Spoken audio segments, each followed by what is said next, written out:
What's up mga kalagray? Welcome back to our channel.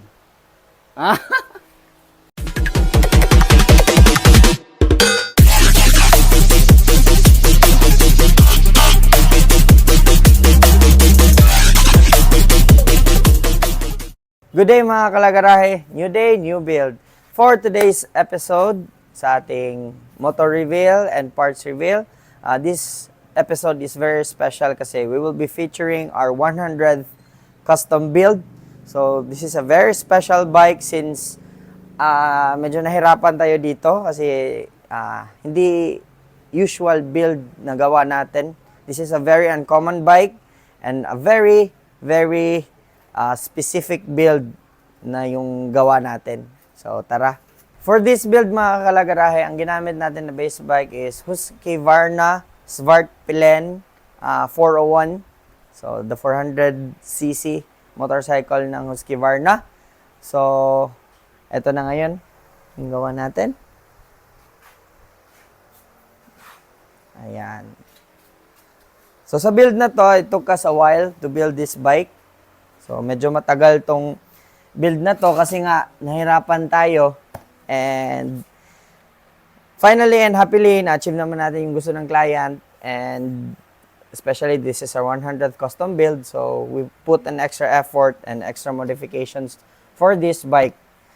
So, ayun, explain namin sa inyo kung ano yung ginawa namin sa motor na to. First off, start tayo dito sa tank. This is the stock tank cover. So, originally, ang shape nito is connected to dito sa stock niya na fairings. So, ginawa lang natin, kinat-off natin to and ni-reshape natin yung tank cover and then we fabricated a full aluminum cowl. This is a hand-shaped aluminum cowl. Pati yung subframe dito mga kalagaray, gumawa tayo ng bago. So, ang ginawa natin, since yung stock na subframe dito is iba yung form niya, iba yung shape niya, nag-fabricate tayo ng bago. So, ganito siya asymmetrical. And para makuha natin yung triangle niya dito. So, ayun. And dito naman sa handlebar, we didn't change it a lot. Pinowder coat lang natin dito. And then, yung grip, change lang natin with this classic bar and side mirror na favorite natin. And pinalitan na rin natin yung mga brake and clutch lever ni sir. Dito naman sa headlight mga kalagarahe, stock lang yung headlight niya. Pero ang ginawa lang natin dito is nag-fabricate tayo ng headlight cowl. So ang ginawa natin dito is not the common cowling na ginagawa.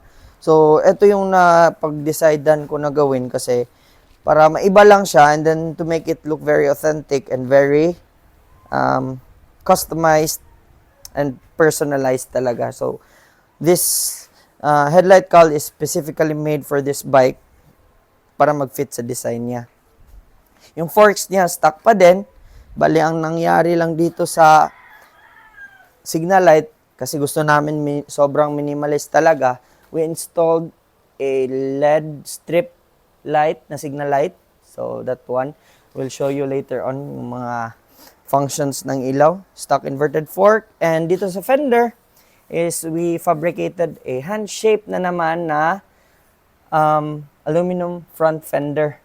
Built-in siya yung bracket na dito, bali wala nang hindi na siya bolted. So fix na yan. In-upload din namin yan sa aming Facebook page sa paggawa namin yan. And moving on, in this part naman sa engine, walang masyadong ginawa, walang ginalaw dito. And sa ilalim, nag-fabricate tayo as requested ni sir ng belly pan. So, this is another hand-shaped aluminum belly pan. Ayan. And then, yung muffler system niya mga kalagarahe is aftermarket na elbow and then we installed this Akrapovic muffler. Ayan, and nag-modify tayo ng bracket to make it as clean as possible. So, sa taillight tayo mga kalagarahe. Ito ng part na to is somewhat like special siya kasi this taillight, yung light niya mismo is, ito yung stock niya. Pero, in-invert natin. Kasi, ang stock nito nakaganyan. So, in-invert lang natin, then we modified everything. At ito yung mga signal lights niya. Ayan. Tapos underneath. And dito sa seat, the whole seat is customized. So, medyo nahirapan din tayo dito kasi not our usual pag-modify nga. So, dito, we took time talaga na paano to i-assemble na ito lang dalawa yung bolt na mag-hold sa seat. Palit tatlo lang. Underneath isa, tapos isa dito. So, it holds its shape. So, this cowl is a tri-piece cowl. I mean, a two-piece cowl. The upper part and the lower part. So, they are very well connected dito. Ayan. And then, sa seat, we made sure din na fit yung shape niya around the cowl and around the tank. So, it sits perfectly on top of it. So, ayan. Dito naman, itong part na to, nirepaint lang natin ng gloss black. And we installed this powder-coated stainless plate. Tapos, laser engraved siya. 100th custom build. Lagaray Motorcycles by Classic Custom MC. So, ayan. So, dito tayo sa mga lights niya. Papakita namin sa inyo yung mga lights niya. So, on natin yung lights ng motor niya. Start tayo dito sa tail light. So, ayan. Ito yung tail light niya. It's a very bright light. So, kitang-kita sa gabi kahit sa daytime. So, ito yung brake light niya. Ayan. And yung favorite part ko dito is yung signal light. Kasi it's a running light. So, this is the right turn light. Yan. And then the left.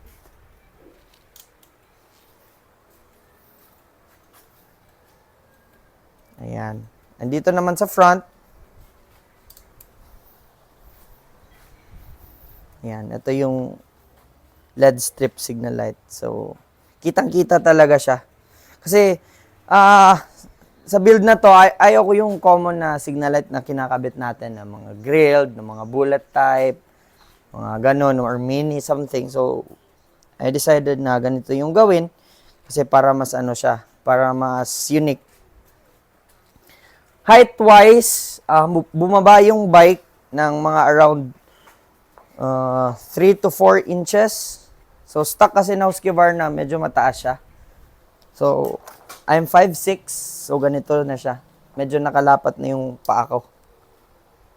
Alright? And dito tayo sa ginawa natin sa wheels. So, ang ginawa natin sa wheels, both mags are powder coated. So, zoom natin ng konti. Yan yung dark bronze, matte finish. So, ang original kasi ng Husqvarna mga kalagaray is gloss black. So, ang ginawa natin, pinowder coat natin siya into dark bronze para mag-align din siya sa mga small details gaya nito. Gaya nitong sa tank cover niya. Ayan. So, to give it a bit of an highlight sa build bale. Then sa tires, we use Pirelli Diablo Rosso tires. So, these are race tires. 150 sa likuran, 110 sa harapan. So, ayan. Kasi yung original kasi nito is they are dual sports. So, in this build, it's more of like a cafe racer, street fighter build. So, ang kaibahan lang nito is hindi tayo nag-clip-on. Kasi concern ni sir, ayaw na sumakit yung likod niya. Kaya, etong stock na handlebar yung ginamit natin. So, medyo naka-mid-rise siya. Okay naman to mag-clip-on, pero for this build, we mix and match lang na kung ano yung babagay sa build na to. So, bagay-bagay din kasi yan minsan. So far, nakuha naman natin yung pinagawa ni sir. And then, ano pa ba? Naka-thermal wrap yung pipe. Elbow, I mean. So, ayun.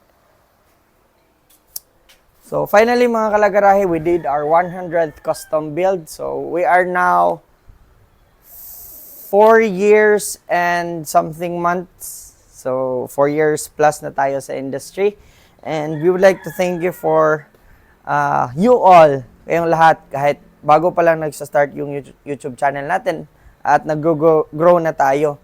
And meron na din tayong sponsor. So, we'd like to thank you, our sponsor pala for my haircut. Ayan, Macho Mucho. Thank you very much. And, baka may iba pang gusto mag-sponsor dyan at i-feature namin. And, yung mga products nyo, gagamitin natin sa mga builds natin. So, ayun lang, basically, for the build. We hope na you liked our build. Simple lang siya, not very distracting sa mata, pero simple and minimalist. Always, yan ang gawang lagarahe. Minimalist and simple. So, ayun lang mga kalagarahe. We hope you will watch more of our videos. So, marami pa tayong naka-upload. Subscribe kayo sa YouTube natin. And please follow us on our Facebook page. And for more inquiries, you can comment down naman. If you like the bike, please comment down below, or ano yung mga comments nyo, ano yung di nyo nagustuhan sa bike, comment nyo lang. Pero if you want to inquire about prices, bookings, and kung may ibang build kayo na gusto, inquire lang kayo sa Facebook page namin mga kalagarahe. Alright? So doon lang kayo mag-PM. Usap tayo doon kasi ako lang din naman nagre-reply doon. Thank you sa lahat sa inyo na sumusuporta sa atin. This is Phil of Lagarahe Motorcycles, and this is our 100th custom build. Capiche?